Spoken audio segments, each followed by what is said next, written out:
Paz. Todos queremos paz. ¿Quién de nosotros no ha estado en algún trabajo donde en ese trabajo hay conflicto constantemente? ¿O quién no ha tenido que verse en la oportunidad de estar en alguna situación, tanto en casa como en el colegio o en la universidad, donde no haya paz? Yo recuerdo que hará muchísimos años, cuando era un estudiante del cuarto curso elemental, es decir, primaria, como llaman en España, tendría yo alrededor de unos 9 o 10 años, y había un joven que yo, viéndolo ahora en perspectiva, el resto le hacíamos bullying. ¿Saben lo que es? Acoso escolar. Claro, ese jovencito había pasado de un estado anímico de cierta normalidad a un estado anímico en el cual no tenía paz. Yo me arrepiento de haber participado, aunque fuese un poco, en aquella cosa. En mi descargo tengo que decir que cuando uno es niño, como era en aquellas fechas, muchísimas cosas no la entendíamos. Bendito sea Dios que creo recordar, y no construyo recuerdos en este aspecto, que era uno de los que menos hacía esto, porque a mí también me hacían bullying, porque era obeso, yo era muy gordo, y entonces se metían conmigo por ser gordo, y yo me metía con otros. Pues, es que la vida es así. Y el tema de la paz como tal es algo que yo quiero comentar hoy. Y vamos a hacer algo muy especial hoy. Hoy no va a ser un sermón o un mensaje al uso, es decir, esos mensajes que ustedes han escuchado en algunas otras oportunidades, que son mensajes expositivos. Ponemos primero una idea, luego de que comentamos esa idea, vamos a un segundo punto en el cual desarrollamos ese mensaje y tenemos una conclusión. Hoy va a ser diferente. Hoy voy a contar una historia de la paz. Cómo usted y yo podemos perder la paz. Y quiero que vuelvan conmigo, por favor, otra vez a ese capítulo 14 y específicamente al versículo 27. Dice así la Escritura, dice: la paz os dejo, mi paz os doy. Y empieza a marcar una diferencia importante con respecto al concepto que usted y yo podemos tener acerca de la paz. Muchas veces para nosotros la paz es tranquilidad, es la ausencia de conflicto. La paz es mucho más que eso. Dice aquí: yo, hablando Señor Jesús, no os la doy como el mundo la da. Por ende, aquí podemos establecer que hay una diferencia. Hay una diferencia porque el mundo da un tipo de paz. Y esa paz que da el mundo es diferente de la paz que da el Señor Jesús. ¿Cómo es la paz que da el mundo? Pues mira, la paz que da el mundo es una paz egoísta. Es una paz que fundamentalmente está basada en nuestra emoción, en nuestro deseo, en lo que nosotros hemos construido, que es nuestro propio sistema de valores. Pero la paz que el Señor Jesús nos dice es absolutamente diferente. Y aquí vamos a entrar, y le voy a pedir que tenga su Biblia a mano, porque vamos a entrar en una historia. En una historia que posiblemente todos ustedes han escuchado muchísimas veces. Una parábola que ha sido llevada al cine. ¿Quién ha visto la película El Rey León? Todos hemos visto de alguna vez la película El Rey León. La película El Rey León está basada en algunos principios de esa parábola. Esa parábola que les voy a comentar nos va a mostrar a nosotros algo que tiene que ver con la paz. Y a medida que yo empiece a contar sobre esta parábola, la parábola es una enseñanza que da el Señor Jesús, en la cual utiliza conceptos que son comprensibles para el oyente de aquel momento y para nosotros, que nos va a servir para entender verdades espirituales profundas. Ese es el concepto de una parábola. Esta parábola, la primera vez que se llevó al cine fue en el año 1955. La productora de Estados Unidos, que se llama Metro-Goldwyn-Mayer, ¿la han escuchado? La que tiene el león. La tuvo que sacar y le tuvo que cambiar los nombres y ponerle nombres a los personajes. Porque los grupos de presión religiosos de aquella fecha, si copiaban la parábola como tal, iban a presentar demandas, iban a presentar denuncias. Entonces la primera vez que salió fue en el año 55. Luego le han ido dando algunas vueltas y conseguimos parte de esas parábolas, o de esa parábola la hemos conseguido en el cine. Y esta parábola tiene 4 personajes. Tiene un padre, 2 hijos y el diablo. ¿Saben a qué me refiero? Es la parábola famosa que está en Lucas, en el capítulo 15. Vayan conmigo a Lucas. En el capítulo 15 de Lucas.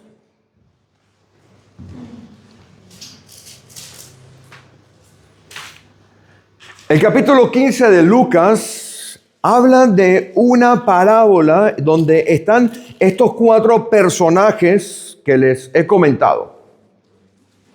Hay un padre, no tiene nombre, el padre se identifica como el padre. Hay 2 hijos, el hijo mayor y el hijo menor. Y hay un tercer personaje que veremos más adelante y que con toda seguridad usted va a poder identificar como un personaje maligno. Cuando hablo como personaje maligno, estamos hablando de un ente, un ser cuya intención no es buena. Podrá parecer que es buena, pero la intención no es buena. Y en el desarrollo de esta historia que tenemos aquí, en el desarrollo de esta historia veremos cómo podemos vernos reflejados usted y yo. Porque esta historia nos va a enseñar, sin que aparezca la palabra paz aquí, nos va a enseñar acerca de la paz. Amén. ¿Va conmigo? La voy a contar como una historia. Vamos a ir a la escritura, a Lucas capítulo 15, a partir de versículo 11. Leeré algunos versículos de Lucas capítulo 15 e iré explicando el contexto. Esta es la historia de ese padre que tiene 2 hijos. Y un día cualquiera, aquel padre recibe a su hijo. Imagínense que estamos en una película. Estamos creando la maqueta de una película de cine, usted y yo hoy. Y está el padre en una gran hacienda, en una gran finca, en un gran lugar con muchísimos animales, una casa inmensa. Está el padre allí, cuando se asoma a la ventana ve campos muy grandes, sirvientes. Y viene su hijo a pedirle algo. Papá, ¿puedo hablar contigo? Sí, pasa, hijo. Papá, me quiero ir. Dame la parte del dinero que me corresponde. Han leído toda esa parábola, ¿verdad? Todas la conocemos, por ende, voy a sacar algunas cosas y la iremos explicando. Y viene el hijo y le pide, papá, dame lo mío, dame la pasta. Bueno, mire, para aquella época eso era un caos. Lo que este joven había ido a pedirle al padre. Porque contrariamente a como puede aparecer en las películas de Hollywood, el padre no iba a una parte de su casa, movía un cuadro, detrás del cuadro había una caja fuerte, safe box, una caja fuerte, le daba a la combinación, abría la caja fuerte y adentro había un montón de dinero. Ese no era el caso. El caso es que este joven se presenta donde el padre de improviso y le exige al padre que le dé lo que le corresponde. Lo que le corresponde sería el equivalente a la tercera parte de todos los bienes que tenía el padre. Por ende, lo primero que hace es que causa una crisis en aquella familia. Porque el padre tiene que salir a vender y a rematar a precio de gallina flaca. Han escuchado esa expresión algunos de ustedes, ¿no? A rematar todo lo que tenía, a volverlo dinero. Así como pasa algunas oportunidades que usted ha escuchado, que alguien enferma y la familia tiene que salir apresuradamente a vender todo para poder pagar los médicos, que pone a la familia en una crisis. Bueno, igual pasó aquí. Vaya conmigo al versículo 11 del capítulo 15. Un hombre tenía 2 hijos y el menor de ellos dijo a su padre: dame la parte de los bienes que me corresponde. Bueno, mire, yo tengo aquí un texto que quisiera compartir con ustedes para que viéramos la parte que este joven se llevó. Esto está, déjenme conseguirlo aquí, Deuteronomio 21:17. Se llevó la tercera parte. Es decir, el padre tuvo que vender los becerros, todos los que tenía. Le quedó uno. Maten al becerro gordo, le quedó uno. Vendió todo. Lo más rápido que era para vender era las vacas. Deuteronomio capítulo 21. Vamos a ver cuánto se llevó este joven. Deuteronomio 21, 17 dice: mas al hijo de la aborrecida reconocerá como primogénito. Aquí está hablando fundamentalmente del primogénito, el mayor y el menor. Primogénito es porque hay uno primero y otro después. Reconocerá como primogénito para darle el doble de lo que le correspondiere a cada uno de los demás. ¿Lo ven? Lo que significa que si había 100 euros para repartir, 33 euros se llevaba el joven este. Ahora, vamos a pararnos un segundo y analizar la psicología del personaje. ¿Usted cree que este joven estaba pidiendo el dinero para ser más rico? ¿No? Este joven había nacido, como dicen en España, con un pan debajo del brazo. Seguro que tenía un Ferrari en la puerta.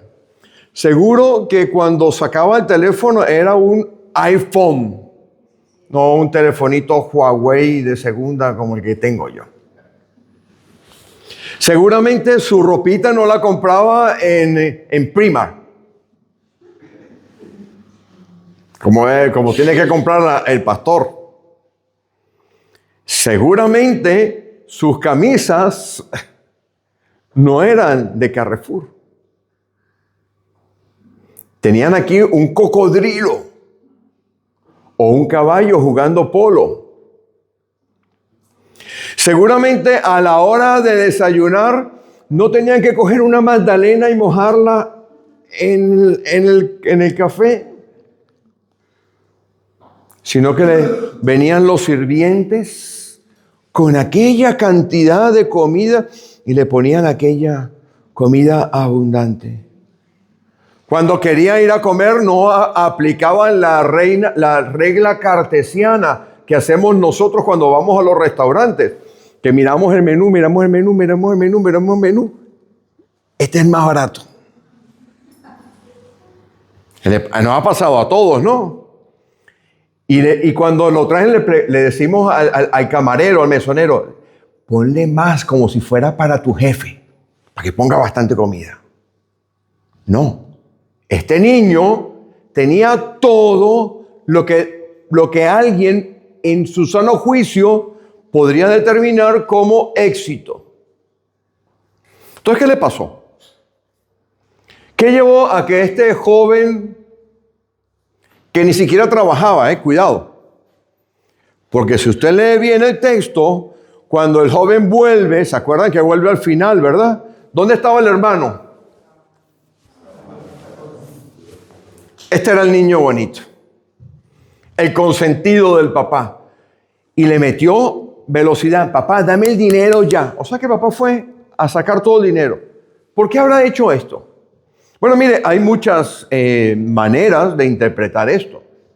Todos los comentaristas de la Escritura, cada uno le da una cosa diferente. Pero yo quiero que ustedes me acompañen hoy y veamos qué es lo que hay en esta Escritura. Vayan conmigo, mis hermanos, a la segunda epístola a los Corintios, en capítulo 10, el versículo 4 y 5. Porque no era por dinero, no era por dinero. Era porque en su cabeza se había implantado algo. Segunda de Corintios, capítulo 10, versículo 4 y 5. Me imagino a aquel niño metiendo velocidad en aquella casa. Dame ya mi dinero, que me quiero ir. Dame ya mi dinero. Y la gente no entendía, pero si este muchacho tiene todo, ¿por qué quiere el dinero? Capítulo 10 de la segunda epístola a los Corintios, versículos 4 y 5. Se había implantado en su pensamiento algo que se llama una fortaleza. Voy a leer el versículo 4 y el versículo 5. Dice así la Escritura. Lo tenemos, ¿verdad? Vale. Las armas de nuestra milicia no son carnales, sino poderosas en Dios para la destrucción de fortalezas. ¿Lo ve? En la fortaleza hay algo que se llama argumentos. Sigue en el siguiente versículo. Refutando argumentos y altivez. ¿Lo ve? Que se levanta contra el conocimiento de Dios y llevando cautivo todo pensamiento a la obediencia de Cristo. En este joven se le había implantado un pensamiento de esos que los psicólogos llaman un pensamiento obsesivo. Seguro que a usted le ha pasado alguna vez. Me quiero ir de ese trabajo. Pero si estás bien. ¿Por qué te quieres ir? No. Es que hay algo que no me gusta.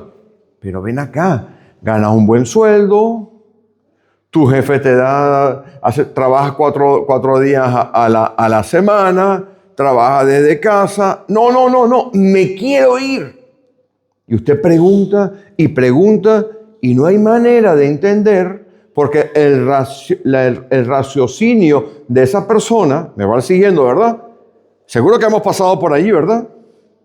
O en el trabajo, o en la iglesia, o en la casa. ¿Cuántas cosas, cuántos conflictos no hay que cuando lo analizamos de afuera decimos, ¿y esto qué es? Pues eso era lo que tenía este joven. ¿De dónde puede haber venido esto?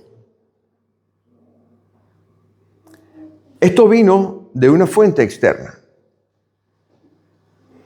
Porque le voy a decir una cosa que yo quiero que quede grabada en su vida. Esta mañana estábamos viendo en el estudio la bendición, ¿verdad? El hombre, ¿verdad? Lo vimos. El diablo no puede maldecir la bendición que le ha dado a usted. Pero lo que va a hacer el enemigo es sacarlo de la casa del Padre. ¿Me va siguiendo? ¿Me va siguiendo? Pero para sacarlo de la casa del Padre, Él tiene que hacer que usted piense de una manera muy específica. Hasta que lo va a llevar al final, que va a comer peor que los cerdos. ¿Me va siguiendo, no? Vamos a leer un poco más la Escritura aquí. Vamos de nuevo, si le parece bien, vamos de nuevo a Lucas. Hoy tenemos que predicar corto porque hoy tenemos Santa Cena y comida.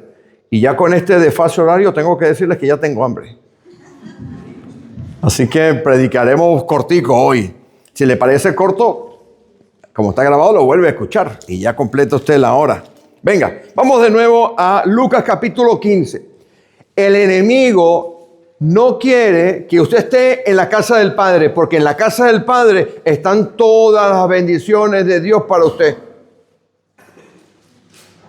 Creo que no discrepamos de esto, ¿verdad? Lo tenemos claro. Observe el versículo 17 del capítulo 15. En la casa del Padre, inclusive, los jornaleros comían mejor que aquel joven. Dice, y volviendo en sí, dijo, ¿cuántos jornaleros en casa de mi padre tienen abundancia de pan? Y yo aquí perezco de hambre. ¿Lo ve? En la casa del Padre están todas las bendiciones. En la casa del Padre, ya voy a explicar qué es la casa del Padre y cómo nos saca el enemigo de la casa del Padre. Y cuando nos saca de la casa del Padre, ¿qué es lo que impide que usted y yo hagamos lo que tenemos que hacer? Vaya conmigo, por favor, al versículo 14. Cuando todo lo hubo malgastado, vamos a suponer que el padre tenía $1 millón, $1 millón de euros, y le dio 333,000 euros al muchacho. El muchacho le estaba metiendo caña al padre, porque si usted va al versículo 13, dice, no muchos días después. ¿Lo ve? Eso significa, ese no muchos días, es que, papá, lo mío. Usted nunca ha debido, nunca le ha pasado a usted que usted debe un dinero a alguien y esa persona se lo presta hoy y mañana se lo está cobrando. Y usted le dice, no puedo pagarte hoy, mañana. Y al día siguiente, y se vuelve a cobrar y se vuelve a cobrar. Que lo enloquece. Pues bueno, así tendría este joven al papá. Todos estarían diciendo, ¿qué pasó aquí? ¿Por qué está este joven de esta manera? Después de no muchos días, el joven lo juntó todo, dice aquí, ¿verdad? Y se fue lo más lejos posible. El enemigo siempre va a tratar de sacarte a ti del lugar en el cual Dios te ha colocado para servir. ¿Lo ves? Lo estás viendo conmigo, ¿verdad? Dice aquí. Y allí desperdició sus bienes. ¿Cómo vivía? Perdidamente. Voy a explicar esto. La Escritura dice, vayan conmigo, Proverbios 23:7, tal como el hombre es en su pensamiento, así es. Como el hombre piensa en su cabeza, en su corazón, así es el hombre. El enemigo va a venir a su vida y le va a implantar un pensamiento, una fortaleza. Lo hemos leído ahora. Esa fortaleza, cuando se implanta en su vida, como es una fortaleza, como un castillo, hay que derribarlo. Un castillo, una fortaleza, usted no la remodela, usted no la pinta. Usted no llama a un albañil, como nuestro hermano que es maestro de obra, para que ponga una pared aquí, la arregle aquí, para que se vea más bonita. No. Usted tiene que echarla abajo. A la fortaleza hay que destruirla. Pero si usted no la destruye, la fortaleza empieza a producir argumentos. Y esos argumentos van a afectar la manera en que usted actúa y piensa. Por favor, Proverbios 23:7 dice, porque cuál es su pensamiento en su corazón, tal es. Claro. Usted y yo no somos más que el resultado de nuestro pensamiento. Eso acontece por una razón muy sencilla, porque nos dejamos engañar por el enemigo. ¿Cómo nos dejamos engañar por el enemigo? Porque tengo que decirles otra cosa adicional. ¿Quién aquí tiene 100 años de vida? ¿Quién ha vivido aquí 100 años de vida? A ver, levante la mano. ¿Quién ha vivido 90? ¿Quién tiene aquí 90 años? ¿80? ¿70? Por allá. Entre 70 y 60. El enemigo ha vivido mucho más tiempo que todos nosotros.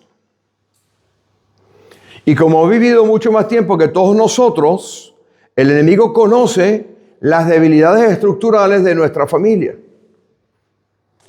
El enemigo conoce las debilidades estructurales suyas. Y como los conoce, entonces sabe por dónde nos va a atacar. Él no puede atacarnos voy a usar esta palabra que lo usan nuestros hermanos pentecostales y me parece que muchas veces está correcta. Cuando usted está en la cobertura del Padre, Él no le puede tocar. Tiene que sacarlo. Por ende, tiene que trabajar en nuestro pensamiento y nos va a implantar un pensamiento para sacarnos. Hasta ahí vamos bien. Vale. Ahora, ¿qué es vivir perdidamente? Pues yo le voy a explicar lo que es vivir perdidamente. Hay solamente dos personajes en la Escritura, dos nada más, que aparecen en el Antiguo Testamento y en el Nuevo Testamento. Uno se llama Jezabel. Seguro que han escuchado de Jezabel, ¿verdad?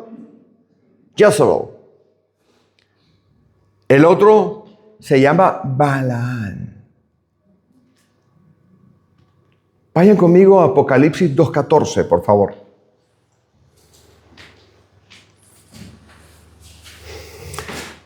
Apocalipsis 2:14.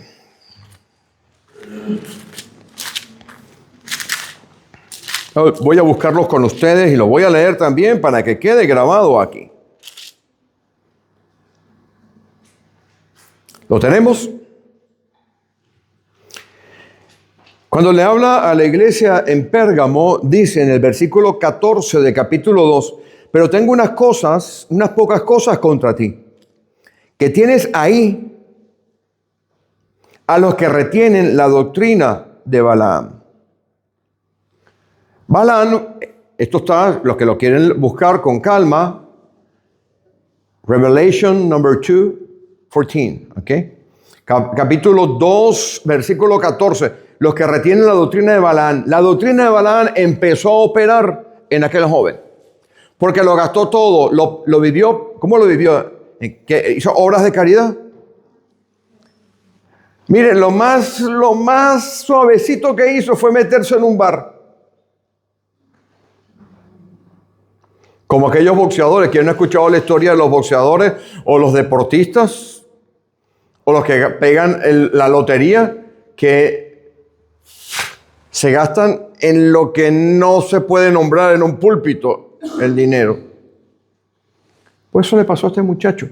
Como el enemigo no puede tocarte en la casa del Padre, el enemigo va a buscar sacarte de la casa del Padre. Y cuando te saca de la casa del Padre, todas tus bendiciones las dilapidas, las echas por la basura. Le voy a explicar cuáles eran los dos conceptos que Balaam trabajó.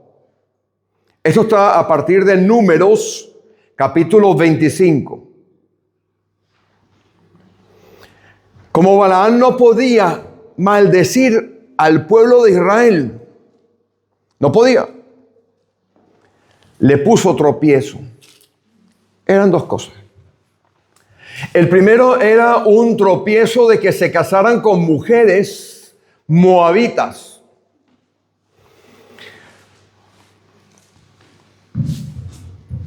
Es decir, era una cosa de orden malo.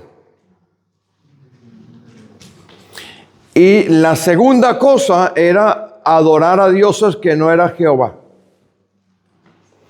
Es decir, no te puedes sacar, no puedo maldecir al pueblo de Israel, le dijo Balaam a Balac. Pero ¿sabes lo que se puede hacer? Podemos engañarles para que vayan por el camino en que no tienen que ir. Eso fue lo que pasó con este joven. Algunos dicen que fue orgullo. Yo sabe lo que yo digo que fue lo que este joven, después de estudiar la Biblia durante 40 y pico de años, este joven se presentó delante del Padre y le dijo, palabras más, palabras menos, papá, dame mi platica, mi dinerito, mi money, que yo quiero hacer lo que se me da la real gana. ¿Ha escuchado la frase? Pues mire, el resultado de eso es terrible. ¿Por qué el enemigo quiere sacarte de la casa del Padre? Porque las bendiciones están allí. Primera de Timoteo capítulo 3, versículo 15. La casa del Padre es un lugar espiritual donde hay paz. No la paz que el mundo da, la paz que da Jesús, que es diferente. Ya voy a explicar, 1 Timoteo 3:15, voy a explicar rápidamente qué es la paz. Hay dos palabras para paz. Primera, 1 Timothy, third chapter 15. Voy a explicar lo que es la paz, porque hemos empezado con la paz de Dios. Este muchacho no tenía paz, no tenía paz. Estaba obsesionado. Empezó a hacer todos los ajustes en su cabeza para salir de la casa del Padre. Dame mi dinero, lo malbarató. Ya sabemos cómo lo malbarató. Y terminó en un lugar que ya vamos a explicar, que es el cuarto personaje. Habían tres, ¿verdad? El padre y dos hijos, ¿verdad? Tres. Nos falta el cuarto. ¿Por qué te quieres sacar? Primera de Timoteo capítulo 3, versículo 15. Lo voy a buscar aquí también para leerlo con ustedes. Dice, para que si tardo, sepas cómo conducirte en la casa de Dios. ¿Qué es? ¿Qué dice aquí? La iglesia no son estas paredes. La iglesia somos nosotros. En la comunión, en la unidad de la iglesia, están las bendiciones. Lea. Dice, columna y baluarte de la verdad. Es interesante esto porque es un lugar, una geografía espiritual. No es una geografía geográfica. Es una geografía espiritual. En la cual usted y yo tenemos que vivir. No dejarnos engañar por la doctrina de Balaam. ¿Me va siguiendo, verdad? No permitir que las cosas de este mundo nos atraigan, porque en Primera de Juan, capítulo 2, versículo 15, dice, no améis al mundo ni las cosas que están en el mundo, porque el que ama las cosas que están en el mundo, el amor del Padre no está en él. Entonces tenemos una alerta aquí. Yo dije que se lo iba a contar como una historia. Estamos sacando la psicología del joven este. Es un lugar espiritual, una casa espiritual, la casa de Dios. Dios no tiene casa, es esto. Entonces te va a sacar. ¿Por qué? Efesios capítulo 1, versículo 3.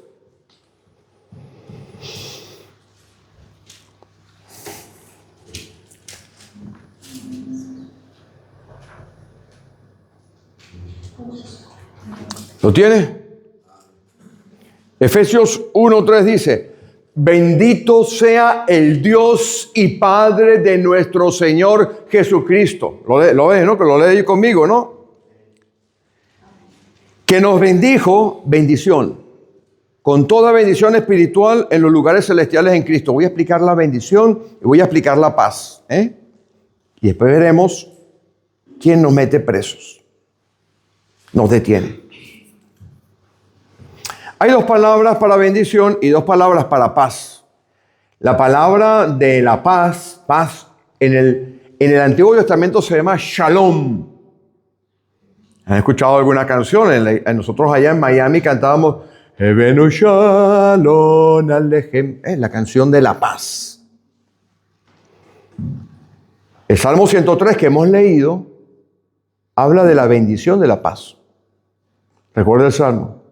Bendice, alma mía, a Jehová, y bendiga todo mi ser, su santo nombre.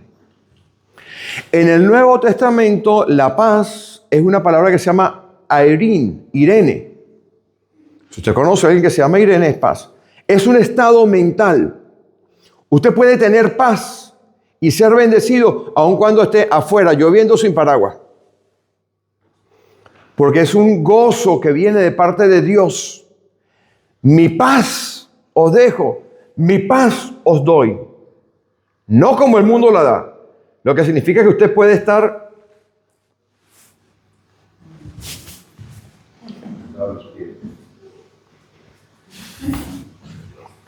y está en paz.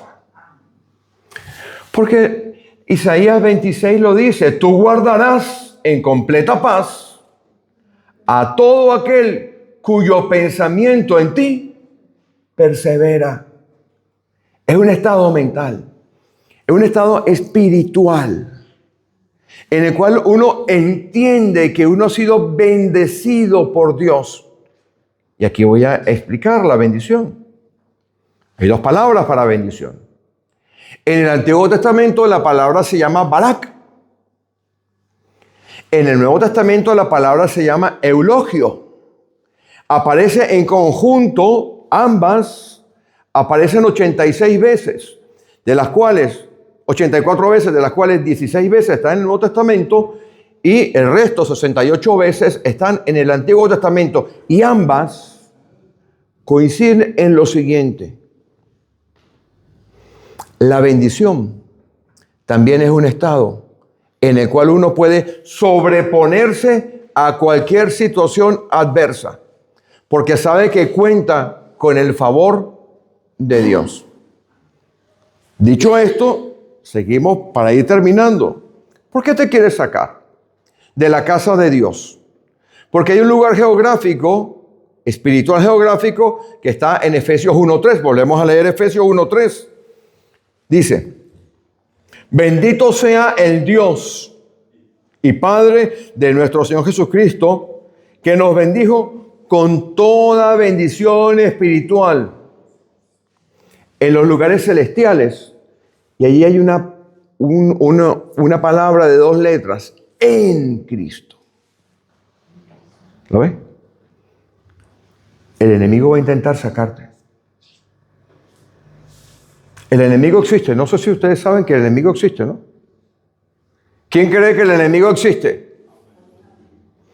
Porque nuestro amado apóstol Pablo, no iba si no hubiera experimentado la oposición satánica, no hubiera escrito el capítulo 6 de Efesios, que dice, nuestra lucha es contra carne.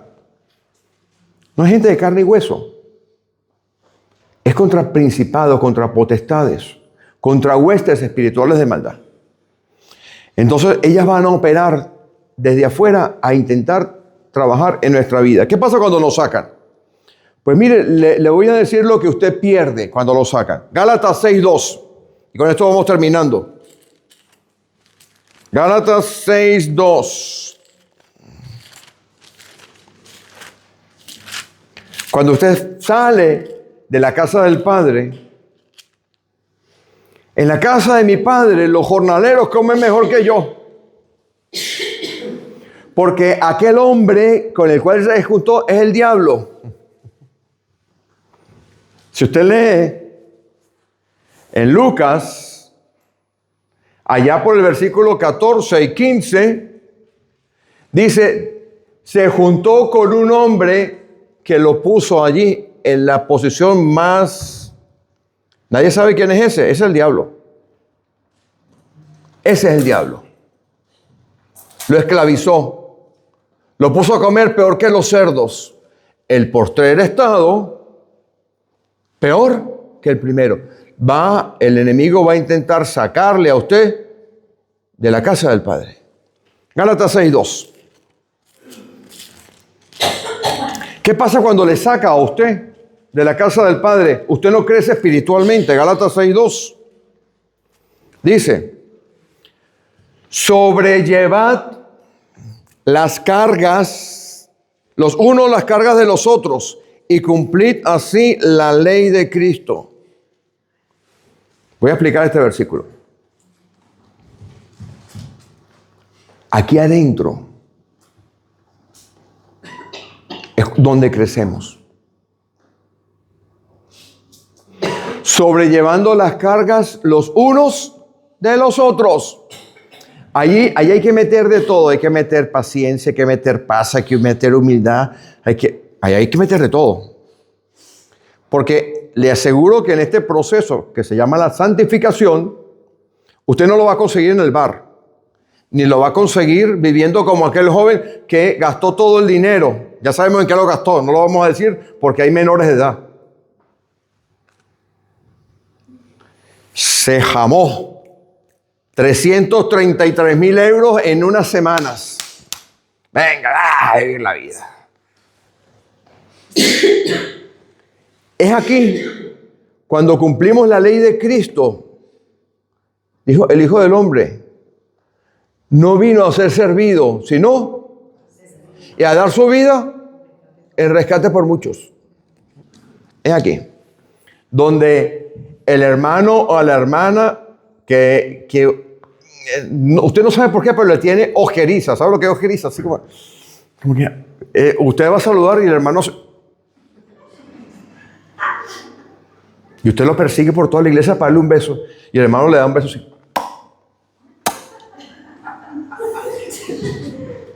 Es aquí donde se crece.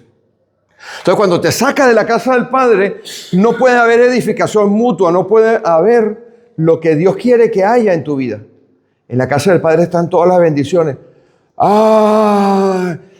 la casa de mi Padre, el último de los jornaleros come mejor que yo, que estoy aquí esclavizado. Con aquel hombre, versículo 14 de capítulo 15, 14 y 15, ¿verdad? Capítulo 15, se arrimó un hombre y ese hombre lo mandó, lo alejó más aún, lo mandó a comer, anda ya, a trabajar. Ni siquiera la comida de cerdos le daba. Es el diablo el que implanta ese pensamiento en usted. Vamos bien, ¿no? Ya vamos terminando. Ahora dice aquí, cuando usted empieza ese proceso, Efesios 2:22, que es mutuo,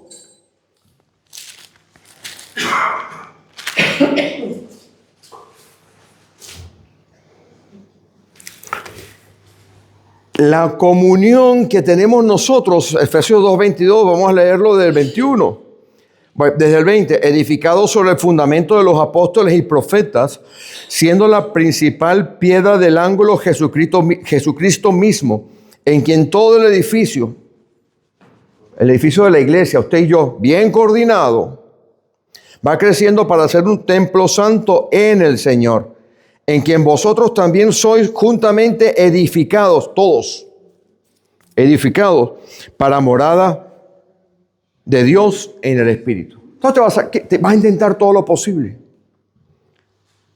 Ahora, también se va a cargar tu ministerio. Aquí lo tengo. Vaya conmigo a Efesios 3:10. Miren la función primordial de la iglesia y de usted en la iglesia. La multiforme sabiduría de Dios expresada en nosotros, dice aquí, sea ahora dada a conocer por medio de la iglesia, nosotros, no el edificio, nosotros, la casa de Dios, porque si yo tardo para que sepas cómo debes comportarte en la casa de Dios, que es templo del Dios vivo, del Dios viviente, dice así, ¿verdad? Primera de Timoteo 3:15, para que la multiforme sabiduría de Dios sea ahora dada a conocer por medio de la iglesia a los principados y potestades en los lugares celestiales. Estos son regiones geográficas espirituales. Se carga tu ministerio si sales. Se cargó toda la vida del muchacho. Lo dilapidó todo. ¿Se acuerda la historia que estamos teniendo de ejemplo central? Solución. Ay, pastor, solamente noticias malas predica usted. No, vamos a ver la solución. Cortico y rapidito. Efesios capítulo 4. Ahí mismo. Tengo que contarles una ilustración de cierre. En las selvas de Colombia mandaron a un misionero llamado Jim Walton. ¿Han escuchado la historia de Jim Walton? No fue el que se lo comieron los indios, no. Eso fue en Ecuador. Jim Walton fue a la región de Leticia, por allí. ¿Conocen la región de Leticia? Abajo. En Amazonas, correcto. Y este hombre, para una tribu que en este momento no llega a las 200 personas, decidió traducir la escritura y tuvo que aprender el idioma de esa gente. Porque para poder traducir la escritura, tenía que saber cómo estos hablaban. No escribían porque no tienen escritura. Tuvo que aprender a escribir, a hablar y a crear la fonética para ellos. Y un día tuvo un inconveniente con el jefe de una de esas tribus locales. Ojo, no son tribus pacíficas. Usted y yo vamos allí y podemos tener problemas. Y vino el jefe de aquella tribu y dice que empezó a insultarle, a decirle cosas. Pero este hombre lo grabó con una grabadora y después intentó traducir lo que aquel nativo, aquel indígena, en su idioma, indígena no lo uso con ninguna forma peyorativa ni insultante, es indígena porque es de allí. Lo traducía, y lo que lo traducía es: tú y yo solamente tenemos un solo corazón. Y Jim Walton dijo: por fin he entendido la traducción que debo poner para la palabra paz, porque no podía traducir paz. No conocía una palabra que estas personas interpretaran paz. Y la palabra es: tenemos un solo corazón. Mire la solución para que el enemigo no nos saque de la casa del Padre, no se cargue nuestro ministerio, porque aquel joven tuvo que regresar. Si usted regresa, Dios es misericordioso. Mire la solución aquí en el capítulo 4. Este es un ruego de Pablo. Efesios capítulo 4. Yo, pues, preso en el Señor, os ruego que andéis como es digno de la vocación con que fuisteis llamados. Humildad, mansedumbre, soportándoos con paciencia los unos a los otros en amor. ¿Se acuerdan lo que hemos leído en Gálatas 6:2? Esto es: solícitos en guardar la unidad del Espíritu en el vínculo de la paz. Un cuerpo, un espíritu, como fuisteis también vosotros llamados en una misma esperanza de vuestra vocación. Aquel joven cae en sí. Aquel joven que había ido y había causado una crisis familiar de proporciones mayúsculas. Vende todo lo que tiene y se habían quedado con un becerrito gordo, que fue el que le dieron, ¿no? Y encima se lo jamó. Fíjate esto. Encima se lo comió. Ve y mata al becerro gordo. Aquel joven cayó en cuenta. ¿Y volvió a dónde? A la casa del Padre. El primogénito, que era el que se curraba, el que trabajaba, era el primogénito. El otro no hacía nada. ¿Qué fue lo que hizo? Papá, ¿y esto? Allí las palabras del Padre hablan de la unidad. Por eso la unidad entre nosotros es importante. En la casa del Padre están todas las bendiciones.